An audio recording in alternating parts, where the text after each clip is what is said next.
Okay, I'll take 3 more questions. Hala Fada, EAL teacher and mother tongue Arabic in London for over 38 years. And my question will be for Jill and for the colleague from Tallinn. I believe that when I was listening to Jill, I understood that it is important that the child learns through activities and being creative. One thing that came to my mind, why is science, IT, and maths to be taught in English when the children are Arabs? We know that these subjects or disciplines, what we call in the curriculum, are language-based, and if the child is struggling with English, how would he be able, so he'll be struggling with learning the discipline and learning the concepts in these disciplines, as well as being not able to comprehend everything in the English language. So Arabic is very important, and I do not think that it is far away once these teachers are trained to use strategies and the assessment.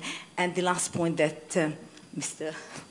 was speaking about, knowing the child does not come illiterate for us. So assessment is very important, knowing the pre-knowledge and building on pre-knowledge. And I think the most important thing is that to encourage the learning in the mother tongue, because once the mother tongue is very, very strong, every other language comes building on the skills of the mother tongue. And I believe that a child in the Arab world has to build. I was taught not in Arabic as a child, and I'm teaching in London, but I make sure that Arabic is very, very important when I teach mother tongue in London for the Arab students. And it is the basic of their learning because they understand the concept. Thank you very much. Thank you. Well, I'll just take 3, then I'll come back. Catherine. Catherine Lewis, the national newspaper. There's been talk on the Ministry of Education level for some time about developing a national set of teacher certification and licensure standards. And my question is to anyone on the panel, really, how important or urgent is this? And should it happen on the national or the state level? Thanks. Thank you. Yes. Oh. Working? It's not working. Okay, it's working now. Miriam Ismail, freelance journalist. One thing I noticed for Jill Clark, I noticed that you had lots of resources. Who makes them? Because for us, for a teacher in the U.S., you have so many stores, you have so many lamination machines, you have so many opportunities to make so many resources for the classroom. But here, you can't find them to buy them, and you don't have all night and all day to make them. So how do you get them? And, for the classrooms, in English, Arabic, whichever, I mean, either one is hard. So you're set up with some really beautiful and nice, but not every school has that, or even wants to have that. So how do you convince the teachers, first of all, to put them in place, and then where do you get them from? Thank you. The gentleman behind you. Sorry, thank you, sir.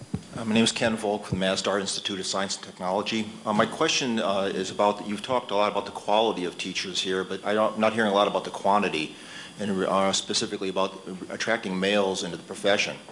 If you look at salaries that are pressed, they're not attractive enough to bring anyone. I think many women look at it as kind of a compromise, as a career choice. It's a safe profession. There's a lack of respect by students of the teachers in the schools with the proliferation of expat teachers there. So I mean, I would like to hear some comments on how you'd like to attract more men into the profession. Thank you. Okay, we'll start with Jill about teaching science, IT, math in English. I completely agree with you that Arabic is so important, especially for the young children, because they're developing their Arabic vocabulary as well.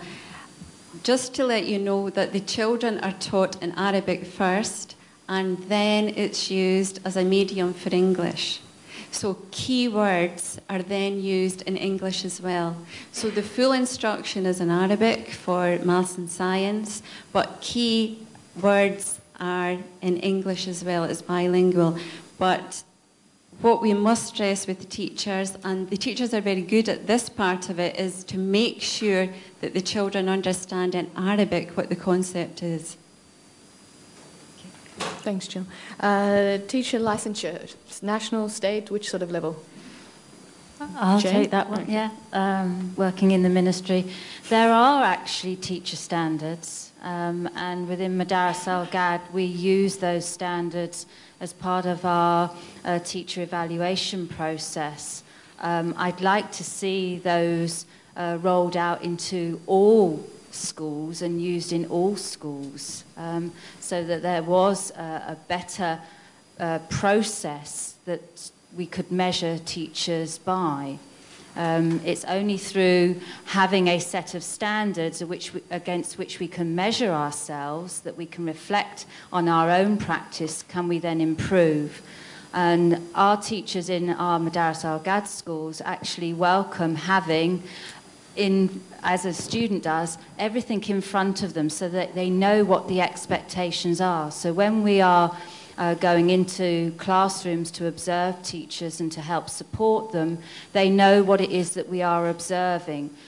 When we're looking at their teacher standards and looking at their own professional development, we have a set of standards that we use that they can then measure themselves against.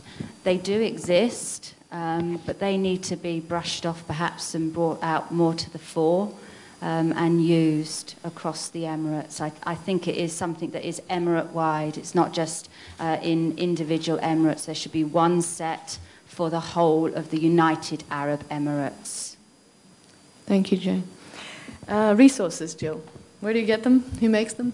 Can we have them? The resources in the partnership schools are bought.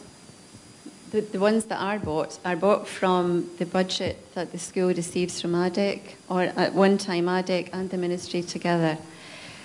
Every school, every partnership school does an annual report, and that highlights what the school improvement plan should have in it. This is part of the principals training as well, is that everything that's bought with the budget from the school is in line with the school improvement plan.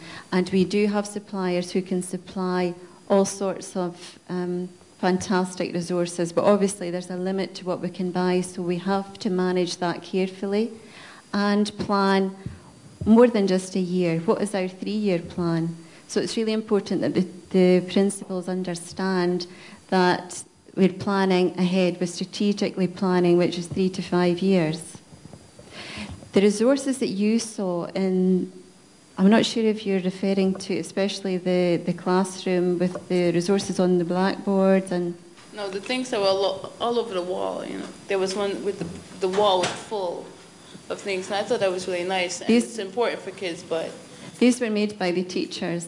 The partnership teachers, the CFPT partnership teachers, model lessons, and a lot of these resources are free on the internet.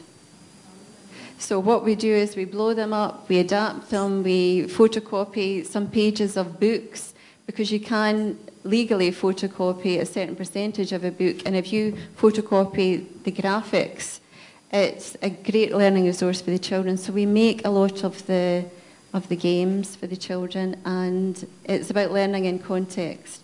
Every school has laminators. I mean, that's a priority, and laminating pouches. Everything like that is bought at the start of the year, and we have to manage that through the year as well. If you want the websites, I'll let you have them later. Yeah, give it to me. And lastly, the issue of the quantity of teachers and how do we attract more males to the profession? Well, that's $1 million question, isn't it? Career path, benefits, pay, working environment. In the UK, we're short of math teachers. We use a golden handshake to try and attract people who've got math degrees into the program. So different incentives for shortage subjects, in terms of monetary incentives for shortage subjects, is the fast-track way. I should point out, though, that across the world, elementary programs with men in them, you'd be lucky if you saw 15%. Now, I know we're not there yet, but it's not just a UAE problem. This is a problem across most, even first world economy systems.